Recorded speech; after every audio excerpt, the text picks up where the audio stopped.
Gulf മേഖലയിലെ വ്യാവസായിക കയറ്റുമതിയിൽ UAE ഒന്നാമതെത്തിയതായി vice president Sheikh Mohammed bin Rashid Al Maktoum അറിയിച്ചു. കഴിഞ്ഞ വർഷത്തെ കണക്കുകളൊക്കെ പുറത്തു വന്നതിന് പിന്നാലെയാണ് ഈ പ്രഖ്യാപനം. 25% വളർച്ചയാണ് വ്യാവസായിക കയറ്റുമതിയിൽ കഴിഞ്ഞ വർഷം UAE കരസ്ഥമാക്കിയത്. സമൂഹമാധ്യമമായ എക്സിലൂടെയാണ് UAE വൈസ് പ്രസിഡന്റും പ്രധാനമന്ത്രിയും ദുബായ് ഭരണാധികാരിയുമായ Sheikh Mohammed bin Rashid Al Maktoum രാജ്യത്തിന്റെ നേട്ടങ്ങൾ പങ്കുവച്ചത്. 262 ബില്യൺ ദിർഹം അധിക വ്യാവസായിക ഉൽപ്പന്നങ്ങളാണ് കഴിഞ്ഞ വർഷം കയറ്റുമതി ചെയ്തതെന്ന് അദ്ദേഹം വ്യക്തമാക്കി. 2024 അപേക്ഷിച്ച് 25% വർധന കയറ്റുമതിയിലുണ്ട്. സാങ്കേതിക ഉപകരണങ്ങളുടെ കയറ്റുമതിയിൽ വലിയ വളർച്ച രാജ്യം നേടി. വ്യാവസായിക രംഗത്തെ വളർച്ചയാണ് ഏത് രാജ്യത്തിന്റെയും നട്ടലും വലിയ നേട്ടവുമെന്ന് UAEയുടെ വളർച്ച വ്യക്തമാക്കിക്കൊണ്ട് Sheikh Mohammed bin Rashid Al Maktoum കുറിച്ചു.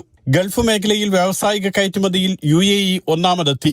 സർക്കാരിനും സ്വകാര്യ മേഖലയ്ക്കും ഇക്കാര്യത്തിൽ ഒരുപോലെ പങ്കാളിത്തമുണ്ടെന്ന് Sheikh Mohammed bin Rashid Al Maktoum വ്യക്തമാക്കി. ശക്തമായ നിയമങ്ങളും അത് നടപ്പാക്കുന്നതിലെ സുതാര്യതയും UAEയുടെ സമ്പദ് വ്യവസ്ഥയ്ക്ക് കരുത്തു പകരുന്നുണ്ട്. ബാങ്കിംഗ് മേഖലയിലെ കരുത്തും ഡിജിറ്റൽ രംഗത്തെ ശക്തിയും കയറ്റുമതി രംഗത്തിനും വ്യാവസായിക വളർച്ചയ്ക്കും വലിയ പങ്ക് നൽകുന്നുണ്ടെന്നും അദ്ദേഹം വ്യക്തമാക്കി.